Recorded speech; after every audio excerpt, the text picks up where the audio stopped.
तो पहले किंगडम्स हुआ करते थे। अब किंगडम को चलाने के लिए पैसा चाहिए। क्यों पैसा चाहिए? काफी कुछ मेंटेन करना है सर। आर्मीज मेंटेन करनी है, करनी है नहीं करनी है? हाँ कि ना? Yes sir. शिप्स मेंटेन करनी है। शिप्स जो कि ट्रेड करती थी इधर से उधर। कभी किसी के ऊपर अटैक करना है, दूसरी कंट्री पे अटैक करना है, तो आपको शिप्स की जरूरत है। सो आर्मीज मेंटेन करनी है, शिप्स मेंटेन करनी है। राजा को अपना एंटरटेनमेंट भी करना है, उसके लिए भी पैसे चाहिए,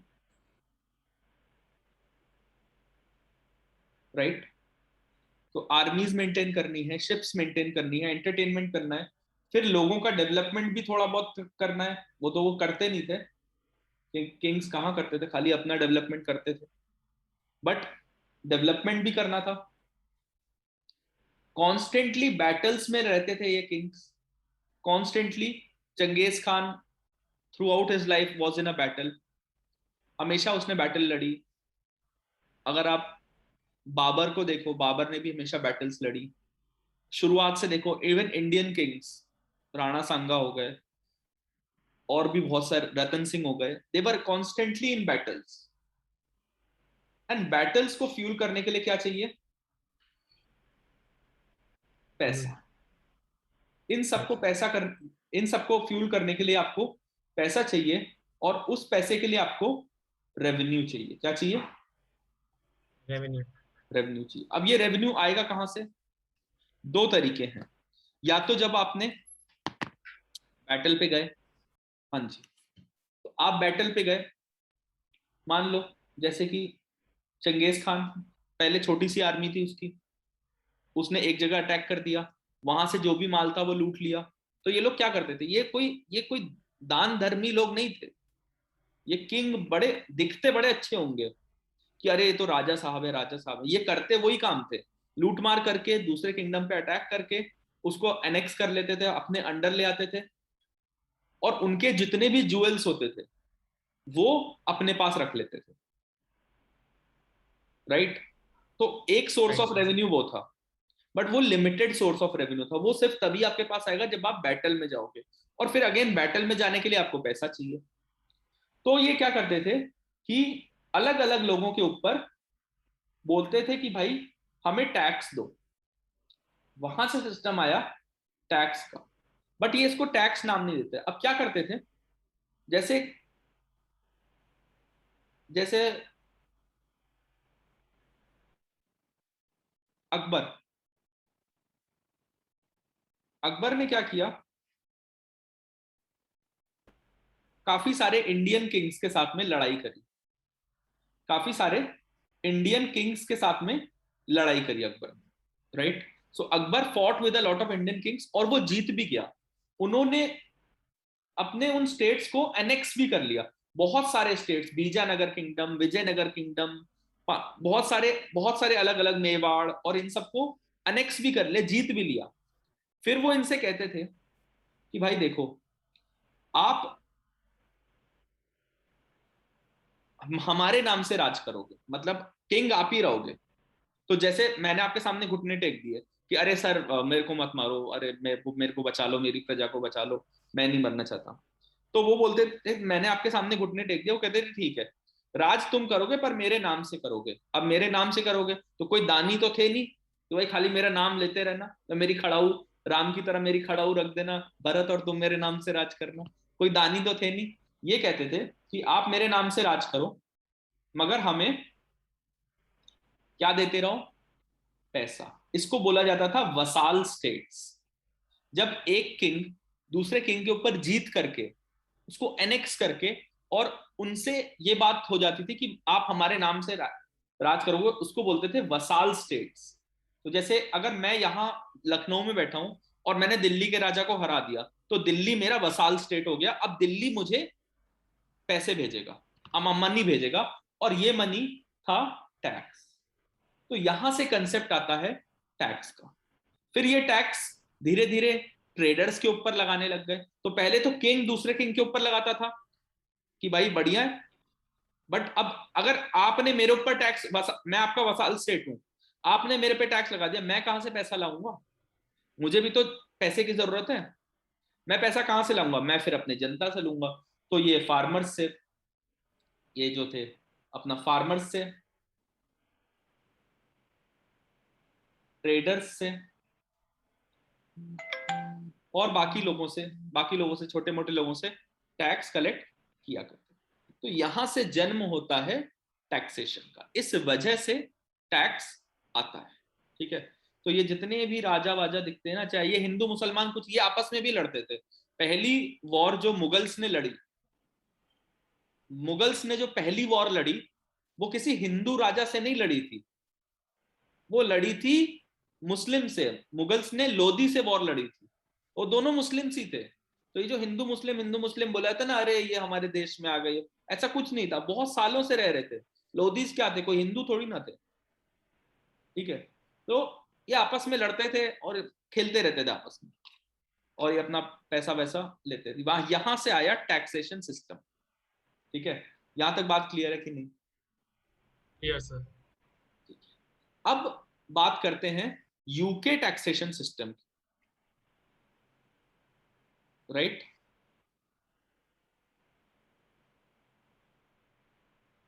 यूके के टैक्सेशन सिस्टम की जो इंट्रोडक्शन आपकी किताब में लिखा हुआ है, चलेंगे वहीं से, बातें करेंगे वहीं से, बट उनको और अच्छी तरीके से समझ के चलेंगे। राइट,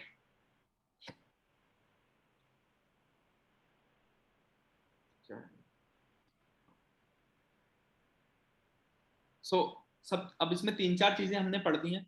आपको स्क्रीन दिखाई दे रही है मेरी? Yes sir. ठीक है, तो सबसे पहला है पर्पस। क्या पर्पस है? अब जो मैंने आपको बात बताई वो शायद मिडिवल एरा की बात है, बट मॉडर्न इकोनॉमी में क्या पर्पस है टैक्सेशन का? इन मॉडर्न इकोनॉमी, तो जब मैं इसकी बात करता हूं purpose of taxation, then structure of UK taxation system, तो ओवरऑल स्ट्रक्चर, और फिर अपील्स की बात है होती है इसमें। देन टाइप्स ऑफ टैक्स की बात होती है, direct tax, indirect tax, revenue tax, capital tax. ठीक है, वो सारी बातें होती हैं। Source of revenue law and practice, tax avoidance, tax evasion, जो गार रूल्स हैं, जनरल एंटी अवॉइडेंस रूल्स, उन सब की बात होती है। And then interaction with other tax jurisdictions, कि जैसे, क्योंकि यूके हमेशा यूरोप का पार्ट रहा है, ब्रिटेन, अब UK comprises of 3 countries. UK में 3 कंट्रीज आती हैं, क्या क्या?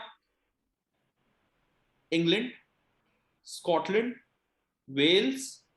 स्कॉटलैंड एंड वेल्स बोलते हैं, इंग्लैंड एंड वेल्स बोलते हैं, स्कॉटलैंड एंड वेल्स बोलते हैं। 4 कंट्रीज मेनली आती हैं, सॉरी 3 नहीं 4 आती हैं। इंग्लैंड, स्कॉटलैंड, वेल्स और नॉर्दर्न आयरलैंड, इतनी कंट्रीज मिलकर यूनाइटेड किंगडम्स बनाती है। ठीक है, तो अगर आप इन सारी कंट्रीज को मिला दोगे, but they were also part of European union, तो उन्हें इंटरेक्ट तो करना पड़ेगा, ट्रेड करना पड़ेगा। वहां से यहां आदमी आएगा काम करने, यहां से वहां आदमी जाएगा काम करने। भाई अगर मान लो स्कॉटलैंड में क्या बनता है? अच्छा, एक बड़ी फेमस चीज है स्कॉटलैंड की, सर, स्कॉच। स्कॉटलैंड की। स्कॉच, ठीक है, स्कॉच है हमारे लिए, मतलब हम सोचते हैं अरे शराब पी रहा, अरे शराब पी रहा, ऐसे कर रहा है। यार उनके लिए बड़ी नॉर्मल सी चीज है, उनके लिए कोई बड़ी बात नहीं है स्कॉच, उनके लिए बहुत ही नॉर्मल सी चीज है। तो यहां से स्कॉच जाएगी स्कॉटलैंड से, जर्मनी में आदमी पिएगा, या चेक रिपब्लिक में आदमी पिएगा, या ऑस्ट्रिया में या फ्रांस में आदमी पिएगा। अच्छा, और इटली में वाइन, शायद शायद इटली में वाइन बहुत अच्छी बनती है, तो वहां से आएगी तो यूके का आदमी वाइन पिएगा। तो इस तरह की ट्रेड होती रहेगी। अब लंदन में फाइनेंशियल सेंटर बहुत बड़ा है, स्टॉक एक्सचेंज का सेंटर लंदन में बहुत बड़ा है, तो इसलिए आपको टैक्सेशन का काम करना पड़ेगा। और क्या करने पड़ेंगे? उन सभी देशों के साथ डबल टैक्स अग्रीमेंट्स करने पड़ेंगे। डबल टैक्स अग्रीमेंट का क्या मतलब है? कि भाई देखो, हम अगर हम टैक्स काटेंगे तो तुम ना काटना, और मित्र अगर तुमने टैक्स काट दिया तो हम टैक्स नहीं काटेंगे। ठीक है, ये डबल टैक्स अवॉइडेंस अग्रीमेंट होती है कि भाई अगर मेरे देश में एक आदमी को 2 बार टैक्स मत करो, अगर आदमी ने दूसरे यस देश में टैक्स पे कर दिया है तो उसे मैं नहीं टैक्स करूंगा, और अगर तुमने टैक्स कर दिया है, मैंने टैक्स कर दिया तो तुम मत करना, और तुमने कर दिया तो मैं नहीं। इसी को बोलते हैं डबल टैक्सेशन अरेंजमेंट्स, अग्रीमेंट्स। और दूसरी चीज होती है एक्सचेंज ऑफ इंफॉर्मेशन। अगर तुम्हारे यहाँ, तुम स्विट्जरलैंड हो, ठीक है, मान लो तुम स्विस बैंक के सीईओ, ठीक है, और वो फ्रांस से बोलेगा यूके कि भाई अगर तुम्हारे यहाँ कोई ऐसा पैसा रखा है जिसपे हमारे यहाँ टैक्स नहीं दिया गया, या टेरर मनी है, या मनी लॉन्ड्रिंग के थ्रू तुम्हारे तक आया है, तो प्लीज भगवान के लिए उसकी सारी डिटेल्स हमको दे दो। तो एक्सचेंज ऑफ इंफॉर्मेशन की बात भी यहां पर टैक्सेशन के अंदर लिखी हुई है, ठीक है। देखो यस सर। अब क्या पर्पस है मॉडर्न इकोनॉमी में टैक्सेशन का, ठीक है। सो सबसे पहली बात आती है इकोनॉमिक फैक्टर्स की। तो टैक्स क्या कर सकता है, किसी भी चीज की को एनकरेज कर सकता है या डिस्करेज कर सकता है। अब जैसे टैक्सेशन में जब आपने पढ़ा होगा, तो आपने पढ़ा होगा आईसा होते हैं, investment saving accounts. Yes sir. Cash I saw होता है और स्टॉक आईसा होता है, मालूम है स्टॉक। आपको इसके बारे में? Yes sir. मालूम। तो ये किस लिए होता है कि भैया अपनी सेविंग सारी खर्च मत करो, उसको उसमें लगाओ, तो हम उसके ऊपर आपको कोई भी टैक्स नहीं लगाएंगे। So yes there sir. Is, तो आप एनकरेज किस चीज को कर रहे हो? Saving and investment. Saving plus investment को, राइट। फिर आपने ये भी पढ़ा होगा कि सर डोनेशन देने के ऊपर टैक्स सेविंग होती है, टैक्स में यस सर। रियायत दी जाती है डोनेशन के ऊपर। ये बात भी पढ़ी होगी, यस सर। पढ़ी है। Yes sir. तो चैरिटेबल डोनेशंस भी एनकरेज करी जाती है, चैरिटेबल डोनेशन भी एनकरेज करी जाती है। थर्डली, आपने ये देखा होगा कि आप कोई इन्वेस्टमेंट करो तो आपको कैपिटल अलाउंस मिलती है, यस सर। कैपिटल अलाउंस मिलती है, ठीक है। तो यस सर, कैपिटल मिलती है। अलाउंस से क्या कर रहे हैं, एंटरप्रेन्योरशिप को भी एनकरेज कर रहे हैं। कैपिटल अलाउंस से क्या कर रहे हैं, एंटरप्रेन्योरशिप को भी एनकरेज कर रहे हैं। देन आपको कैपिटल अलाउंस मिल गई, आपको कैपिटल गेन्स में कुछ छूट मिलती है। यस सर, मिलती है। कैपिटल गेन, जब भी आप कोई प्लांट या मशीनरी बेचोगे तो क्या बोला जाए, सर क्यों रिलीफ से काफी सारा, हाँ, रिलीफ है। काफी सारी रिलीफ से। Yes in fact sir. आपको अपने घर बेचने पर भी रिलीफ मिलता है। Yes sir. 1,75,000 के आसपास का रिलीफ इंडिविजुअल को मिलता है, और अगर स्पाउस हो तो राइट। 3.5 लाख का रिलीफ होता है। Yes sir. यही रिलीफ है। क्यों सर कर रहे हैं ऐसा, ताकि बंदा इन्वेस्ट करे। So to encourage investment in plant and machinery. अब कुछ चीजों को डिस्करेज भी करते हैं सर, कुछ चीजों को डिस्करेज भी किया जाता है। कौन सी चीजें हैं जिसको डिस्करेज किया जाता है? सिगरेट पीने अल्कोहल। को, यस सर। सिगरेट स्मोकिंग को, अल्कोहल को पता नहीं क्यों करते हैं, बट अल्कोहल को डिस्करेज नहीं करते कभी भी। ये अगर यहाँ पर लिखा हुआ है, ये गलत है।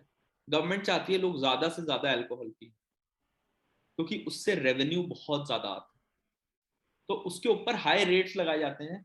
हम कह सकते हैं कि अल्कोहल को डिस्करेज किया जाता है, बट मुझे नहीं लगता ऐसा कि अल्कोहल को डिस्करेज किया जाता है। थर्डली, मोटर व्हीकल्स, पॉल्यूशन को बचाने के लिए यस सर। भी डिस्करेज किया जाता है। तो आपको बोला जाता है कि ऐसी गाड़ी लो जिसका इलेक्ट्रिक रेंज ज्यादा से ज्यादा हो, तो हम आपको ज्यादा से ज्यादा उसमें रिबेट देंगे। मिलती है नहीं मिलती? पढ़ा होगा ना, यस सर। कार वाली वो जो टेबल है कि इतनी रेंज है, अगर इलेक्ट्रिक रेंज इतनी है तो इतना आपको रिबेट मिलेगा, इलेक्ट्रिक रेंज इतनी है तो इतना रिबेट मिलेगा। और वैसे भी आपने देखा राइट। होगा कि जिन जिन गाड़ियों का सीसी ज्यादा है, जिनकी क्यूबिक कैपेसिटी ज्यादा है, उन गाड़ियों के ऊपर आपको डिस्करेज किया जाता है कि उन गाड़ियों को यूज करने से, उन पे कम आपको कैपिटल अलाउंस भी कम मिलता है, उसका रेट भी कम हो जाता है। ये चीज देखी आपने, नहीं देखी? Right sir. याद कुछ कुछ तो याद आ रहा होगा जितना पढ़ा है यस आपने। Sir, yes. देखो पढ़ा आपने सारा कुछ है, बस कनेक्ट करने की जरूरत है उसको, सिर्फ उसको एक से दूसरा डॉट जोड़ने की जरूरत है। सो एक हद तक मोटरिंग या पॉल्यूशन के ऊपर, मोटरिंग को नहीं बोलूंगा मैं, एनकरेज करते हैं इलेक्ट्रिक व्हीकल्स को यूज करना, बट पॉल्यूशन को डिस्करेज किया जाता है, राइट? सेकंड, तो ये तो होगा सारे कौन से फैक्टर? Economic factor. तो ये तो होगा सारे इकोनॉमिक फैक्टर्स। आप सोच रहे होगे सर ने कितना चेंज कर दिया तरीका पढ़ाने यस सर। में। मजा आ रहा नहीं आ रहा? सर आ रहे हैं। हाँ, हाँ। तो बच्चों ने कुछ कंप्लेंट्स करी कि ऐसा नहीं वैसे, मैंने कहा ठीक है भाई चेंज कर देते हैं, ठीक है। जो दुल्हन वही जो पियामन भाई, ठीक है। अगर आपकी शादी करा दो और आपको लड़की नहीं पसंद है, ठीक है, तो आप उसके साथ नहीं रह पाओगे। तो अगर मास्टर नहीं पसंद है तो उससे पढ़ भी नहीं पाओगे, ठीक है। दूसरी चीज, सोशल फैक्टर्स, आम जन को लेकर के सोशल फैक्टर्स। भाई डायरेक्ट टैक्सेस जो लिए जाते हैं, आपने कभी, जैसे आपने स्लैब रेट देखा होगा डायरेक्ट टैक्स का, एक स्लैब रेट है, याद है आपको स्लैब यस रेट क्या सर। है? Yes sir, basic, higher, additional. Basic में तीन आपका तीन स्लैब रेट है 20% है। और तीन तरह की यस सर। इनकम है। एक है आपकी ट्रेडिंग इनकम, एक सेविंग इनकम और एक डिविडेंड इनकम, यस सर। ठीक है। तो तीनों के लिए अलग अलग स्लैब रेट्स हैं। एक है बेसिक, कुछ एग्जाम्पशन भी दे रखी है। तो आपने जब ये पूरा स्लैब रेट पढ़ा और तीनों तरह का स्लैब रेट पढ़ा, तो आपको क्या क्या मालूम पड़ा कि जो गवर्नमेंट है वो उनको टैक्स करना चाहती है जिनकी इनकम ज्यादा है, जिनकी इनकम कम यस है सर। उन्हें टैक्स नहीं करना चाहिए। ऐसा क्यों? प्रोग्रेसिव इसका टैक्सेशन। रीजन क्यों है? इसका एक रीजन है। देखो कोई भी काम बिना कारण के, अकारण कुछ नहीं होता। Redistribution of wealth. Redistribution of wealth की जो पुअर है उनको हम ज्यादा ध्यान दे पाए उनसे पुअर जो। पुअर पुअर के बात नहीं करते, पुअर के ऊपर इनकम टैक्स लगता है, वो बेसिक लिमिट में आ जाता है, उनको उनकी बात नहीं करते। बट क्यों कम इनकम वालों पर ज्यादा टैक्स नहीं लगाया जाता, कम टैक्स लगाया जाता है?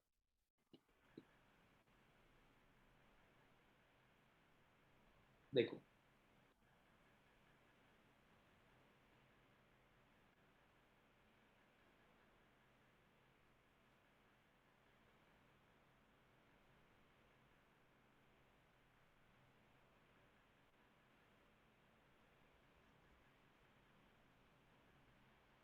ये जो लोग हैं,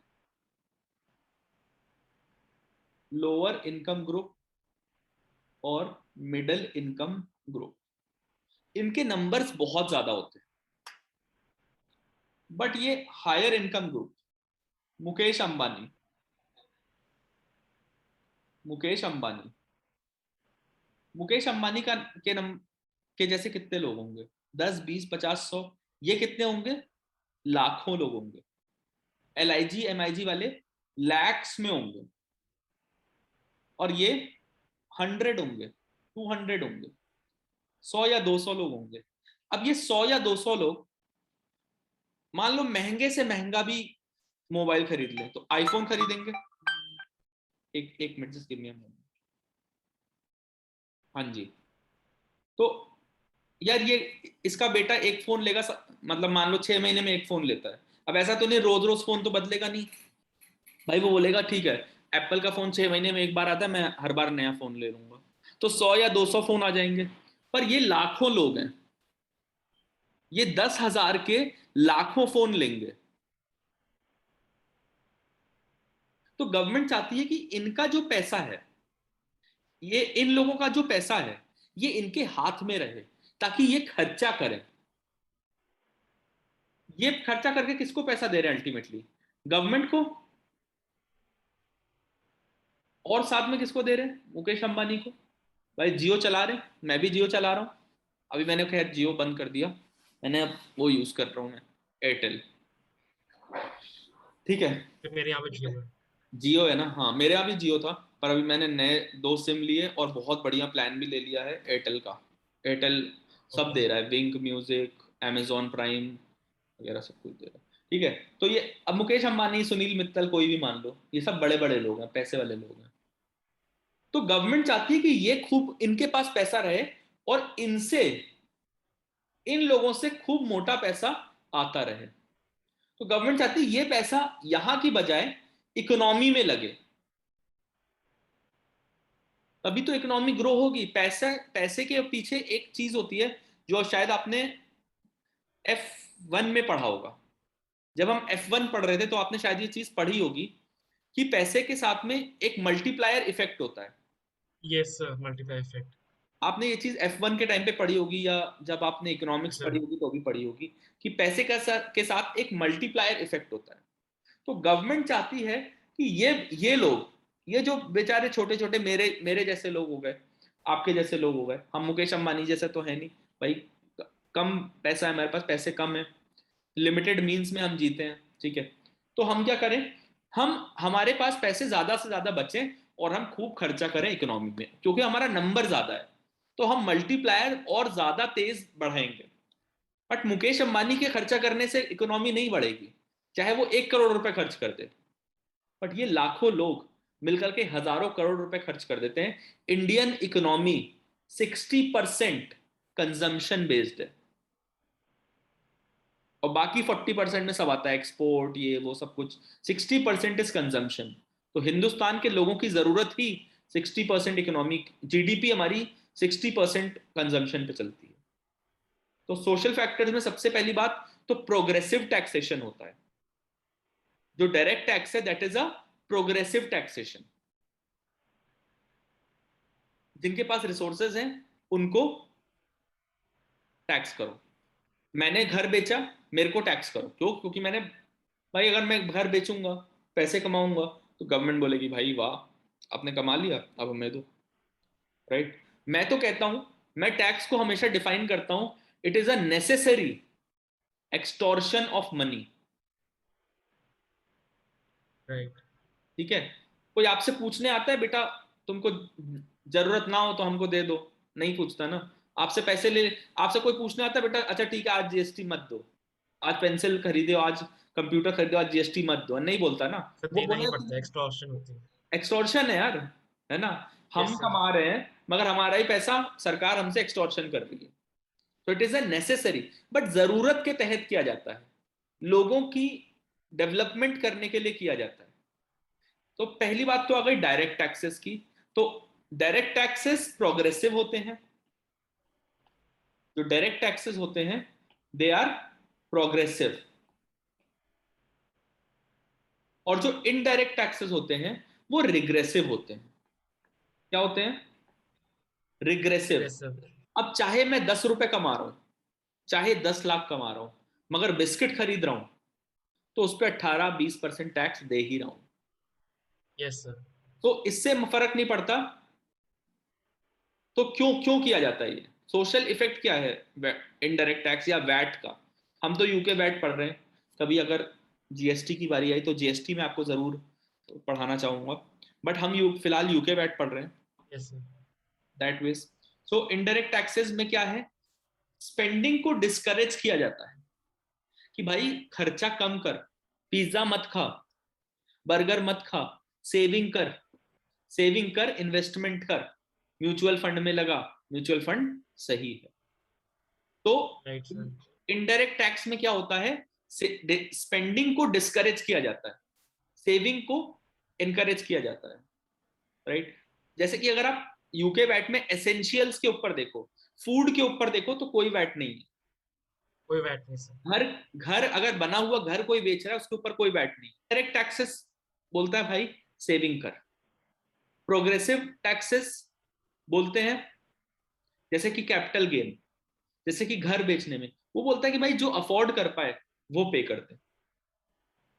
तो ये दोनों चीजें क्या हो गई, ये हुए सोशल फैक्टर्स। तो पहला इकोनॉमिक फैक्टर्स पढ़े कि कुछ चीजों को एनकरेज करने के लिए investment, charitable donation, saving, entrepreneurship, ये सब एनकरेज करने के लिए, स्मोकिंग, अल्कोहल, पॉल्यूशन, उन सबको डिस्करेज करने के लिए ये काम किया जाता है। राइट? थर्ड होते हैं एनवायरमेंटल फैक्टर्स। तीसरे कौन से फैक्टर्स हैं? Environmental factors.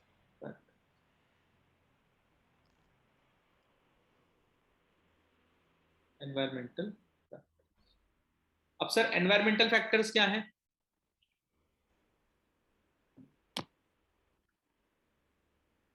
तो जैसे क्लाइमेट के ऊपर टैक्स लगाना, या लैंडफिल के ऊपर टैक्स लगाना, राइट, या ग्रीन क्लीन एनर्जी सेस लगाना। इंडिया में एक सेस लगता है, that is clean energy cess.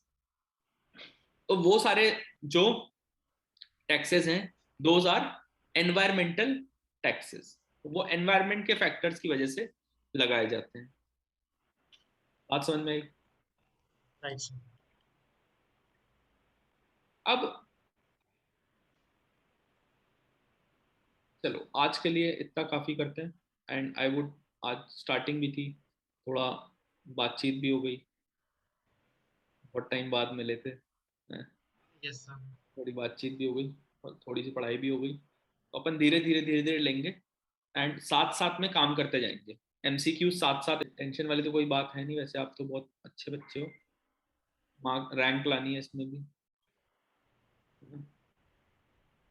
चलो श्योर ओके। सर।